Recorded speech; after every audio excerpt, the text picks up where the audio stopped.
Check 1 2, check 1 2 3, focus, okay, everything good. Bill is on, glasses.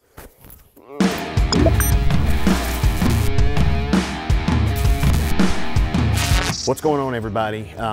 Today's video is gonna be a walkthrough of my John boat thus far that I have built. 2 years into making, year and a half into making, something like that. I've got a couple messages, more than a couple. You guys want me to do a walkthrough of my John boat, including the storage compartments, what all I've done to it, how far it's came to date. Like right now. I'm gonna go through it, open up the compartments, let you see on the inside, any little tweaks that I've done to it. Let's do this. Like I said, it's a 1995 alumacraft 1648. I got this boat probably about a year and a half, 2 years ago, something like that. It was actually, was it last Christmas? No, it was Christmas before. Yeah. So not even 2 years yet. Done a lot of work to it, all kinds of good little mods on it. Cool thing about having a John boat, and I've said it time and time again, it's cheap. All right, like you can buy, I bought this John boat for $900, I think it was, $1,000 bucks, something like that. Trailer, everything. Didn't look like this, but I mean, it's a good frame. alumacraft makes very good boats so far. I'm not sponsored or anything by them. I just been a good boat. I pull it up on boat ramps, pull it up on rocks. You know, I'll skid it down the road if I got to. If I forget my trailer, I'll just drag it behind the truck to the boat ramp. You know what I'm saying? Let's get on with this. So, okay, so like one of the first things that I had to do when I got this John boat was the winch was totally shot. Like it had some 1964 winch on it, even though it's a 95 boat, but the winch was just junk. So I had to completely replace that. Bass Pro Shops, I think 50 bucks or 70, something like that. Then I had to get a new trailer jack for the trailer because it was like totally shot. I was scared to even use it because it was so wobbly. It done wore out, hadn't been greased, and just wore out, you know. One of the first things I did when I got the boat was completely just strip everything out of it. I put a new floor in it with some insulation. I got videos on how I did all this. Went to Lowe's and got me some plyboard. It's not aluminum. I don't know aluminum. I barely know how to cut plyboard. I mean, it's just a guaranteed fact that if I can do this, anybody can do it, because I'm not good with wood. I'm not good with measurements, math, cutting, all that stuff at all. Went to Lowe's, got lumber, probably, I don't know, probably back then, you know, 2 years ago, lumber was like a third of the price of what it is now. So it was probably about $200 in lumber, and I had some scrap stuff. You can use scrap stuff. And then I just water sealed it and then carpeted it. And what I did, like for my, and I got videos on all this, what I did for like a template to make sure that my cuts were right, is I took two big old pieces of cardboard, taped them together, drew an outline, and then just cut it, and then cut the plyboard to that. Like I said, I got videos, all that, so I don't need to go over that. So that was like one of the main things I did, was get the deck on, get the floor in, get it carpeted. The next thing I got was a trolling motor. This ain't the same trolling motor that I had. The one I had before was what was it? A Tarova? No, I forget what it was called. I'll probably pull it up there on the screen, but it had like the real curly power supply to it, and you had to pick it up and drop it down. Power drive, powertrain, power drive maybe. Hated it. I loved the pedal. The pedal was like really flat, real low profile. I love that. I liked the little remote, but the trolling motor, you couldn't put a transducer on it because it got wrapped up when you was trying to turn it to go this way, that way, or if you want to go backwards, the transducer wire would get wrapped up. Again, I got this Edge for like $100, and it was literally brand new. The guy took it off a boat that he had bought, and he put a different trolling motor on. So this is a 55-pound thrust. All you need for one of these little boats. It'll knock you off. I mean, you could get one a little bit more powerful, but I mean, if you're on a budget, this is all you need. So this trolling motor right here, put on, and I got a video on how I did that. So next. So the next thing I did was I got some trailer tires and wheels. This was actually a combo package. I got it from wreckstuff.com. Super cheap, super good quality stuff, and their warranties are awesome. I popped 2 of these tires on a boat ramp. They sent me 2, no questions asked. Do you need pimped out tires like this? You don't have to, but the tires I had were done, trash. They didn't even match. I gotta have my stuff matching. And then I actually had a motor before I even bought this boat, because I had another John boat. So I bought this Mercury Force, 5 horsepower. I did a little trade-in for it, got it running. It was a good little running motor. When I had that, what was it, 14 by 36, it was perfect for that. not on Big Daddy here. I got one of these, Mercury 9.9. This is a 2020. I got this one, threw it on there. Love this motor, but actually I wouldn't mind having like a 40 horsepower tiller on this, just because I fish a lot of big lakes. And there's certain reservoirs around here where you can only use 9.9s. There's certain reservoirs around here where you can only use 9.9s. I would have that just for those little reservoirs, because some of those are pretty freaking stocked and have really good fishing and is low pressured. But I want a 40 horsepower tiller just so when I take it out on Smith Mountain Lake, Bugs Island, whatever like that, I want to be able to get some horsepower, if you know what I'm saying, and get on down to Pike next. Another upgrade that I did was put this recessed trolling motor pedal on. That's probably the last thing that I've done so far. I got this off Tackle Warehouse. I forget how much it was.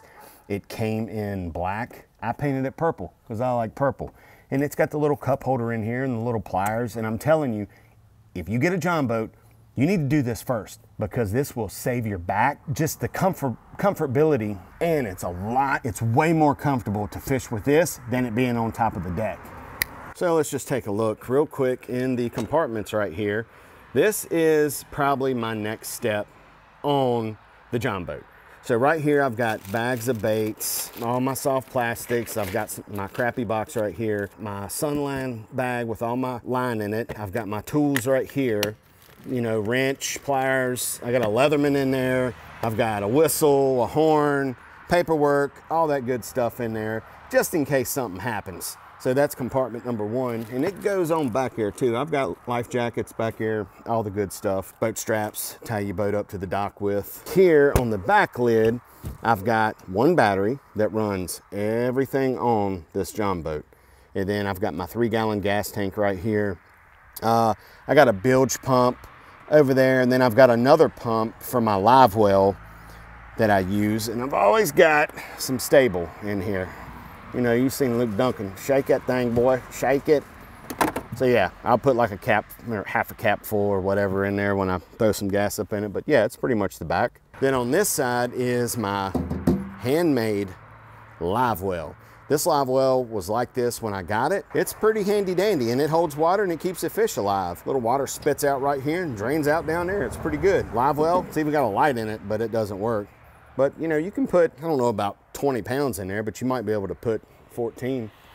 Then here's some like little odds and ends that I put in, like the TH Marine, the rod straps. I've got one of them on each side, one for my spinning reels over there, and then one for my bait casters and stuff. And these things are super cheap too. You can get them off Tackle Warehouse for like $4 or something like that.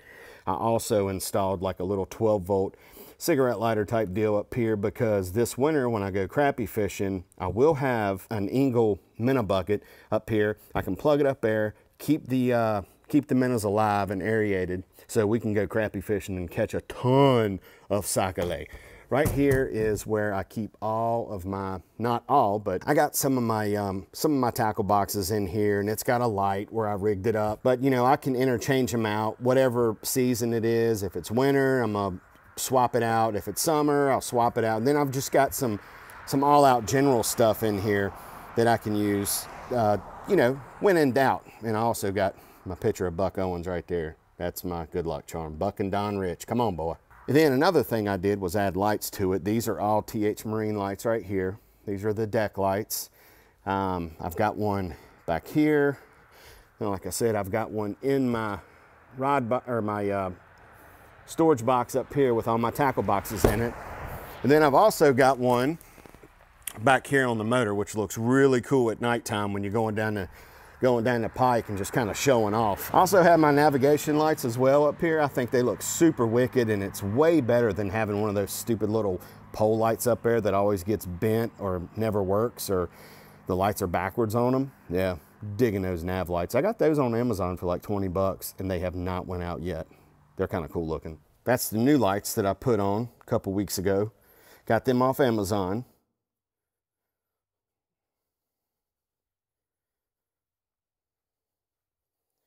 It's all you need. I think there was like 35 bucks or something like that for those. You gotta have your jams in here. Not real sure when I got that radio. That is a Gamakatsu Bluetooth radio, Comes with 2 speakers, 6.5s. I know some people don't like to listen to music while on the water. I love it. Like, I don't care. I don't think it really scares the fish or anything like that. It's kind of like my Hydro-Wave. If I'm having a hard time catching fish, I'm gonna turn some Metallica on there and let that wake them up.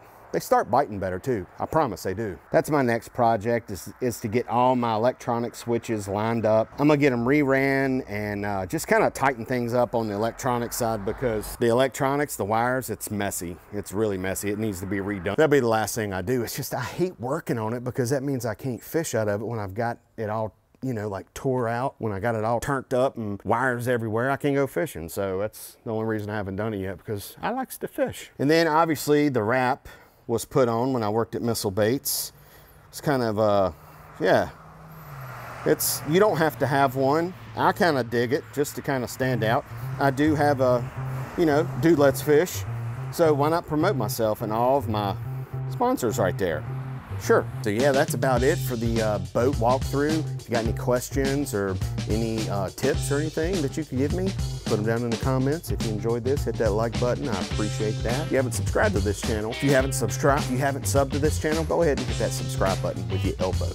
Elbow smash it. You know how we do it around here. So that is my alumacraft John Boat 1648. I love it. I'm a John Boater for life, AKA I call it the Tin Killer. Johnny Wayne, Johnny the Duke Wayne, nicknamed it the Tin Killer. Killa, K-I-L-L-A. So that's the name of it. Catch me on Facebook, Instagram, TikTok, and until next time, catch you on the flip flop.